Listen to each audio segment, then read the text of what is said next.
judeus convertidos a Cristo, que foram dispersos da Judeia, que foram expulsos da região natural deles. Duas dispersões aconteceram na história de Israel. O primeiro momento de expulsão do povo de Israel da sua região foi por volta do ano 380 a 385 antes de Cristo. Então, estou falando da situação do exílio babilônico. Então, esse foi o momento inicial da dispersão do povo de Deus. O segundo momento histórico da dispersão do povo de Israel está no ano 70 depois de Cristo, que é o ano dessa carta. Ano 70 depois de Cristo, Roma invadiu a nação de Israel e dispersou o povo de Israel novamente. Qual a finalidade dessa carta aos irmãos que foram expulsos da sua região nesses dois momentos históricos? Nós devemos entender que o exílio tira de nós muitas coisas, entre elas os nossos direitos, aquilo que nós gostamos, a nossa cultura, a nossa família, tá? A carta foi escrita a esses irmãos porque, como eles estavam espalhados por várias regiões, eles precisavam lembrar da fé deles. Precisavam ser lembrados da palavra que foi o objeto que alcançou eles em um momento da história. O centro da mensagem dessa carta é a supremacia da pessoa e da obra de Cristo. Ou seja, o autor fala nessa carta a esses irmãos que estavam vivendo em várias regiões sobre Cristo. O poder de Cristo, o senhorio de Cristo, a salvação em Cristo. E fala sobre a obra vicária de Cristo, ou a morte de Cristo que nos trouxe a salvação. E esse é o princípio do cristianismo. Esse é o princípio da nossa base de fé. Cristo e a sua obra de salvação. No final do capítulo 13, que é o texto que nós vamos refletir agora, ele trabalha sobre a questão prática da salvação na vida do crente. Então, o autor disse àqueles irmãos que estavam fora da sua terra, fora da sua cultura, o seguinte: olha, falei sobre Jesus, falei sobre a salvação, agora eu quero que vocês saibam a questão prática disso. Como viver numa região que não é sua, numa cultura que não é sua, distante do Monte Sião, distante do templo no qual o povo judeu adorava a Deus, como viver numa cultura diferente, louvando a Deus, glorificando a Deus. Então esse é o capítulo 13, no qual ele fala sobre os deveres sociais do povo de Deus, fala sobre os deveres espirituais do povo de Deus, e ele finaliza então com as recomendações, as orientações conclusivas, que é o texto que nós vamos ler agora, versículos 18 e 19. Convido-vos à leitura numa só voz. Orai.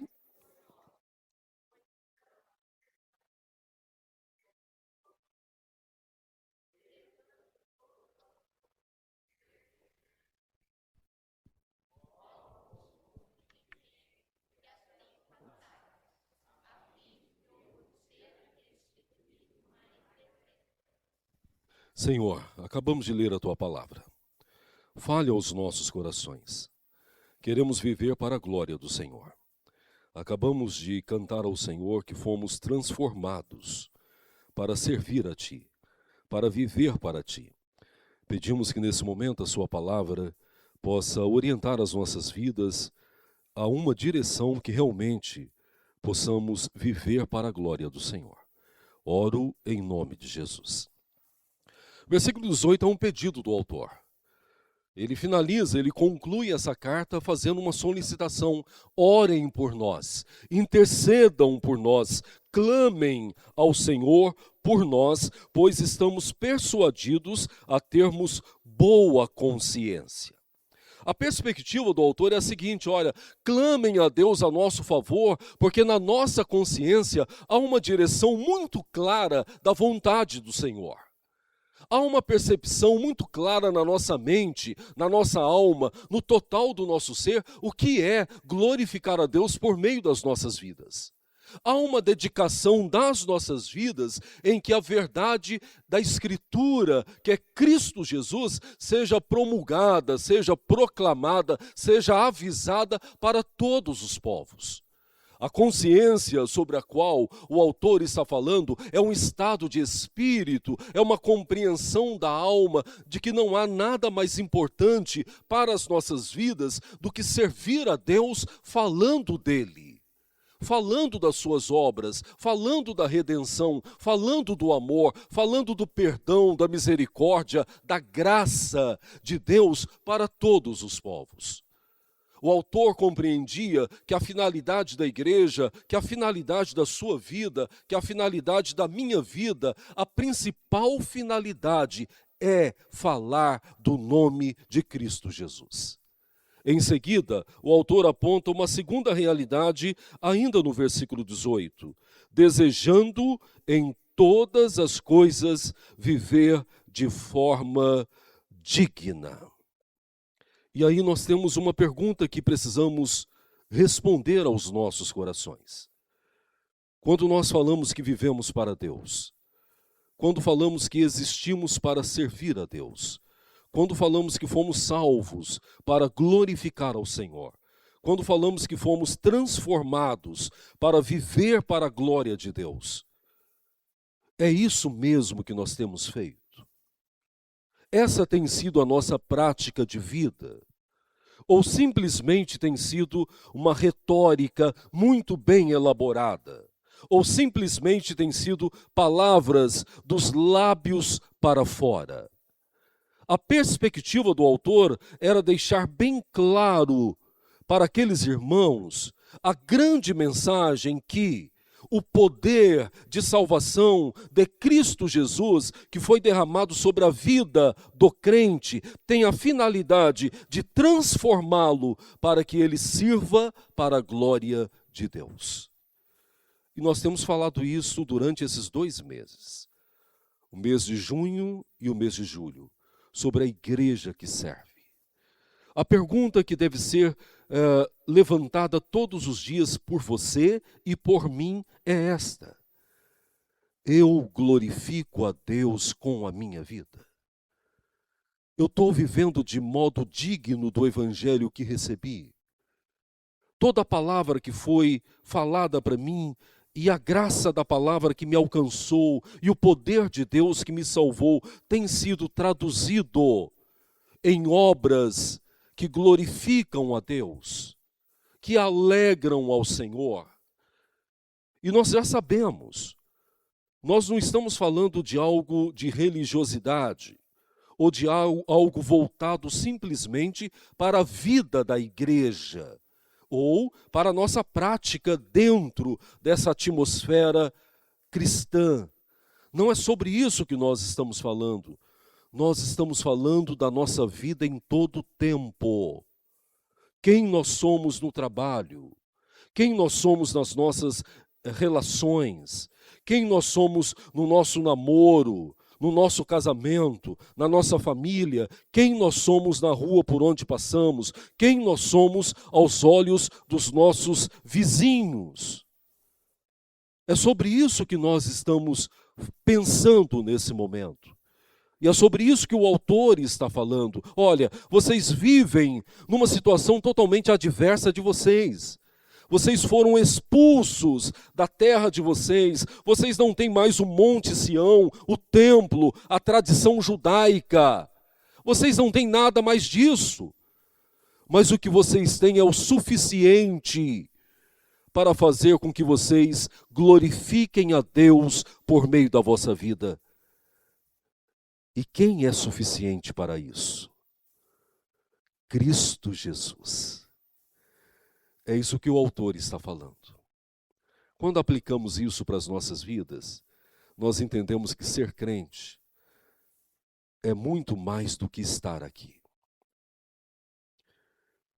Que professar o nome de Jesus é muito mais do que estar aqui. Que refletir a beleza de Cristo é muito mais do que estar aqui. É onde estivermos, com quem andarmos, Cristo tem que ser visto por meio das nossas vidas.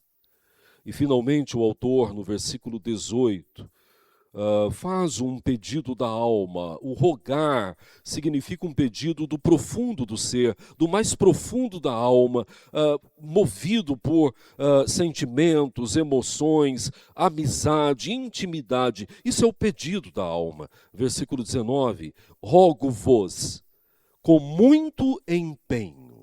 É o pedido do profundo do ser, que assim façais, a fim de que eu vos seja restituído mais depressa. Como eu falei no começo, não há uma decisão certa de quem tenha sido o autor dessa carta. Mas ele coloca algo fundamental aqui. Por algum motivo, o autor estava distante desse povo. E dentro da perspectiva do versículo 19, havia um desejo não apenas do autor, quanto do povo, do reencontro deles. O pedido dele agora é muito claro. Eu peço que vocês orem, peço que vocês clamem a Deus, para que um dia nós nos encontremos. O que o autor agora trabalha sobre a soberania do Senhor. Nós já vimos isso em outros momentos, em que Paulo fala a alguns irmãos de cidades diferentes: orem por mim, para que um dia nós possamos estar juntos. Paulo fez isso vários momentos, porque em muitos momentos Paulo foi preso. Tá? Em grande parte das cartas que Paulo escreveu, Paulo estava na prisão. E na maioria dessas cartas ele fala: orem para que Deus me livre, para que um dia nós possamos nos encontrar. O autor, na mesma perspectiva do apóstolo Paulo, está dizendo: olha, até mesmo a nossa separação, até mesmo o nosso distanciamento está debaixo da soberania de Deus. Em outras palavras, o autor está falando: saibam, Deus está no controle de todas as coisas.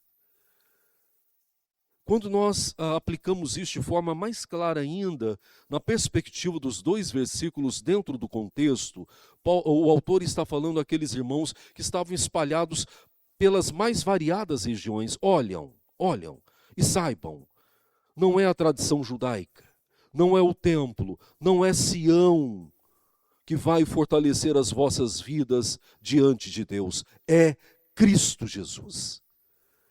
E ele conclui dizendo a mesma coisa, falando o seguinte: olha, nós não estamos juntos, nós estamos distantes.